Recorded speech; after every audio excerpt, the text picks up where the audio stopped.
You might have heard this before. People show you who they are, so believe them. It's so true. And yet, many of us in toxic, dysfunctional relationships don't remember that. We see who people are and we pretend to ourselves that they are not that way. It is to our own detriment and a lot of pain and a lot of problems that we bring into our lives when we do this. People can hide who they are for a short time. Some skilled sociopaths and really skilled narcissists can hide from you the truth for a while. Eventually, though, there is a crack that you can, and it may take a while. Unfortunately, some of those sociopaths and narcissists know how to hide who they are long enough to get you entrenched or committed, and then you'll start to see it. But sometimes, even as you think back to the beginning, once you know the truth, you will look back and you'll be able to say, you know what? I saw some signs that I ignored.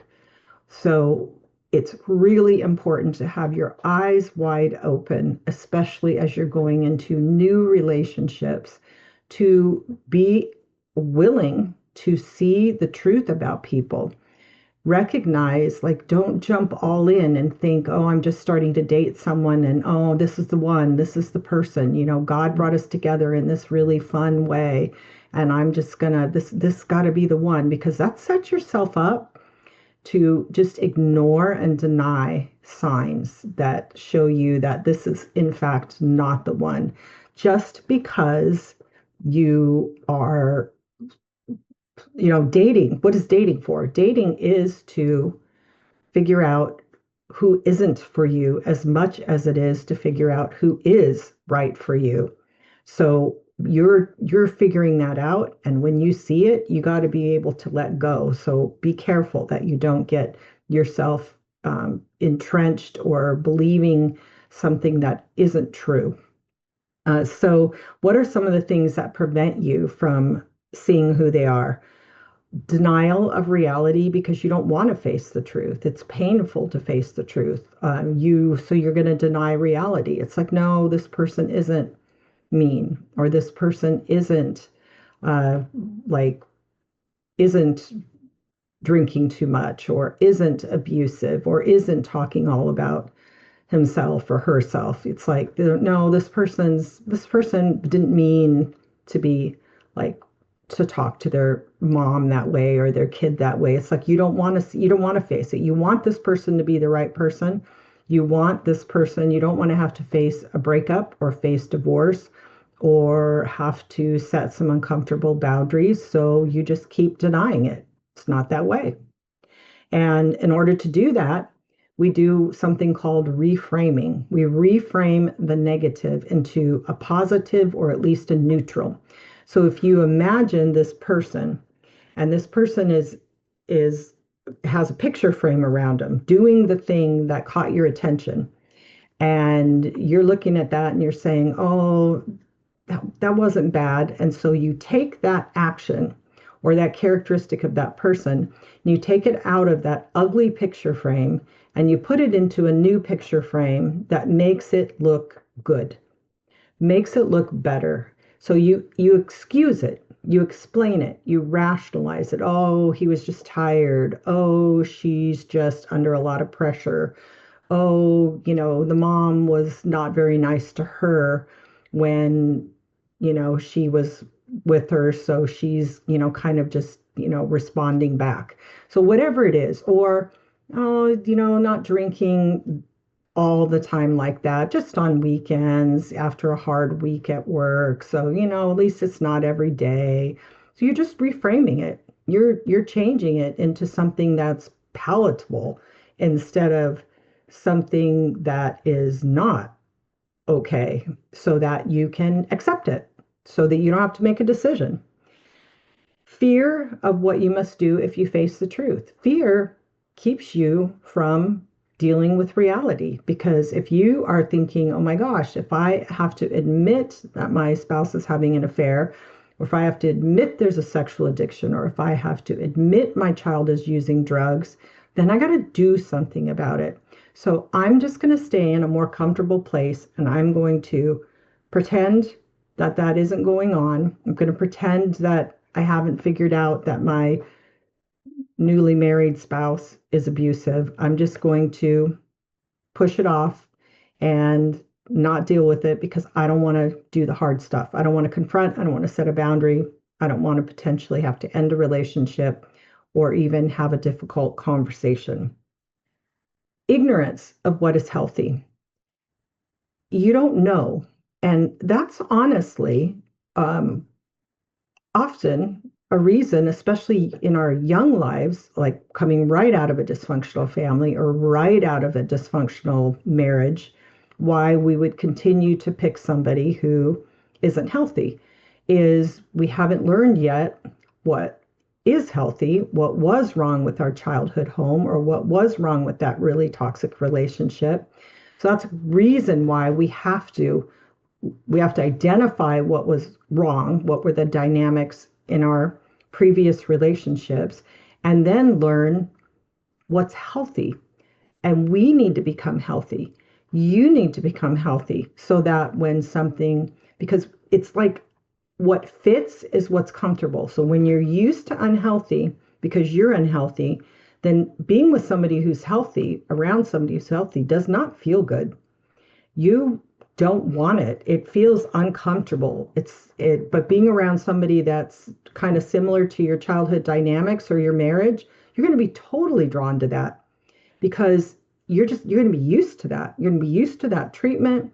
You're going to be used to that dynamic. It's not going to be shocking to you. What's healthy will actually feel uncomfortable when you are still unhealthy. So you got to know what's healthy. You got to get healthy yourself so that the unhealthy will feel uncomfortable. The unhealthy will be the one that will be like, oh, this I don't want to be around somebody who behaves that way. I'm repelled by somebody who talks to me in a condescending way or who's manipulative. I can feel the manipulation in my gut. I I'm going to run from that. But you got to get healthy first. And it is possible, absolutely is possible. My classes really help you identify what's unhealthy and then help you to get healthy. So look into them if you need to do that. Confusion related to manipulation and gaslighting. Now, this is real. When you are in a relationship with either of those things, which will happen with abuse, which will happen with narcissism, other people that are really unhealthy addicts.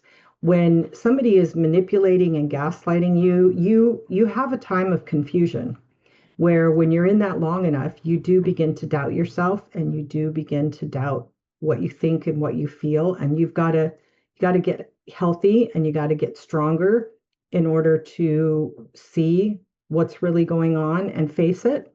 So you've got to start somewhere. So maybe in counseling, maybe in one of my classes, maybe in a 12-step group. So you've got to work yourself out of the confusion in order to be able to face the truth, because you got to know the truth in order to face the truth. And if you're confused and believing the other person for what they're saying, you're going to have to get that straightened out. Or just deciding that we're going to live in a state of what's called cognitive dissonance. Cognitive dissonance is when you know what's right and what's healthy, but you talk yourself into living in the opposite. You're living in things that are unhealthy. And we do that for all of these reasons that I've just gone through, that it's uncomfortable to confront it, it's scary, you're confused, you're not sure, you don't want to make changes, you don't want to deal with loss, you don't want to let go, you feel like you still love the person or you feel obligated, whatever reason, you're living with the reality that you know isn't right and isn't good, but you go along with it. You choose to do it. So you can um, just, people can blame, they can make excuses, they can do all kinds of things, and they can rationalize it and they can hide it. But there's still, when you recognize that somebody is not taking responsibility and not telling you the truth or doing things that are unhealthy, and you see that behavior, you want to be in a place where you are able and willing to see it for what it is and not make excuses. And when you feel that in your gut, when it feels uncomfortable, you've got to be strong enough to see it for what it is. So people will show you by who they are, by their values. What do they value? What choices do they make? What does their behavior show you by how they act? What do they refuse to do? That's showing you a lot. Their words, the words that they choose to express themselves. I often say, what is one of the subtle ways you can tell that a man is abusive? Listen to the way he talks about women. Does he talk about women as a group in a negative way, that they're all gold diggers, or they're all loose, or they're all easy, or they're all the B word? When you hear a man say those kinds of things, that is not a man who has healthy attitudes about women. Time to run.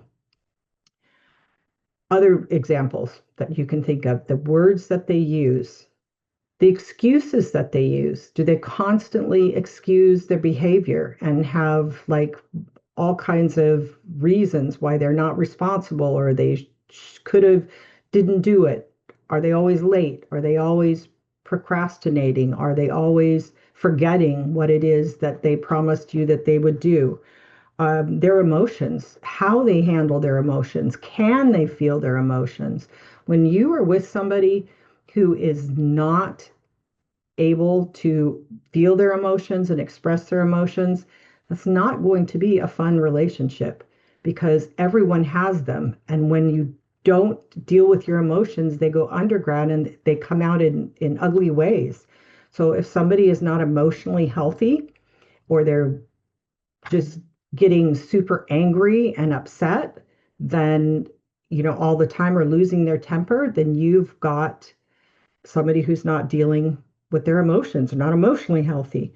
Their reactions to things, how they react, is it intense? Is it over reactions all the time? Their inactions, what do they not do? What do they choose to ignore? But their reactions, their inactions, their habits, their defenses. Oh my gosh. Defenses are a huge, huge situation. It's like, are they rationalizing? Are they denying? Um, are they putting you down? Are they defending themselves? Oh, people ask me, what is one of the most important things you need to have in a relationship? The person's ability to analyze themselves, look at themselves. When you bring up something and you say, I was really hurt by this, or I don't like it when try to, when you discount my feelings, and that person just defends himself. I didn't do that. I don't discount your feelings. What are you talking about, discounting your feelings? Like, I didn't do that. I listened to you. I always listen to you. And I don't want to hear your complaints. Like, you're always complaining. Whoa, huge flashing neon sign.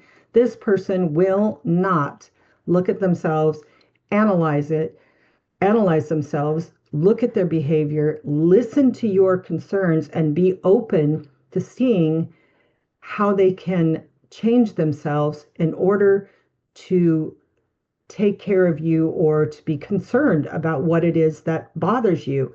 This is the guarantee of a very difficult relationship. Little things like that. How does the person listen to your concerns? How does the person take blame, respond to blame?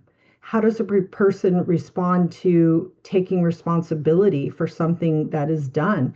You want to see a healthy response, not a bunch of defenses. And if you're unsure what a lot of defenses are, just there's other videos that you can watch with that. But I mean, they're rationalizations, excuses, blame, um, you know, justification. It's defending themselves and flipping it onto you, making it like deterring, going off into something else. Like, well, you, I brought this up the other day about you, and you didn't care that you discounted me. So it's like flipping the script, like diverting you somewhere else, like all of those things. Their personalities. Yeah, everybody's has a inborn personality, and you want to make sure that the personality that the person has matches with yours.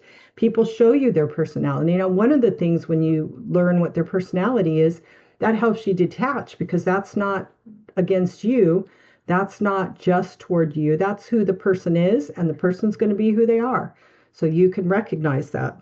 But their beliefs, they show you their beliefs by what they say, by how they talk about things, by what they are supporting and not supporting in their life, by what they give their money to, by what they spend their time on, by how what their philosophy is of raising children and helping parents or taking care of parents or working or all kinds of things. Do they believe in paying their taxes? Do they believe that, they have responsibilities? Their attitudes about things. People show you their attitude all the time. Their tone of voice. Tone of voice is huge. Tone of voice can give you insight into what's going on inside of them, and it tells you something. Listen to that. And their priorities. That's kind of similar to their values, but priorities is what they put first. Do they go to church on Sunday, or do they sleep in?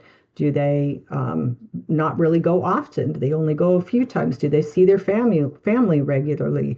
Do they prioritize if they have a child already? Do they see that child, or do they like neglect that child and not close to that child and not taking any time in their life for that child? Do you think they're going to do differently with you if you have a child with them? Or is that same thing going to happen to you if your relationship doesn't work? And are they going to not give you child support just like they're not giving that person child support? So, unfortunately, we have a tendency to see people for who we want them to be or need them to be rather than who they are, when it should be the opposite. We need to see people for who they are so that we can make decisions that will protect us. Luke 6:43 through 45 says, Jesus said, "No good tree bears bad fruit, nor does a bad tree bear good fruit." Very important. Each tree is recognized by its own fruit. People do not pick figs from thorn bushes or grapes from briars. A good man brings good things out of the good stored up in his heart, and an evil man brings evil things out of the evil stored up in his heart. For the mouth speaks what the heart is full of. What you see a person doing and saying is who they are. John 2:24 through 25 says, "But Jesus would not entrust himself to them, for he knew all people. He did not need any testimony about mankind, for he knew what was in each person." Now you might say, well, that was Jesus. Jesus paid attention. He was still man, okay? And he recognized that he had to pay attention to what was in a person and factor that in choosing how to respond to that person. We need to remember the same thing. So, people show you who they are. So believe them and make good decisions for yourself. Thank you for watching. Thank you for listening if you're doing this on the podcast. And I hope that you'll take a few minutes to check out my resources, my classes, my books. And thank you for watching again, and God bless you.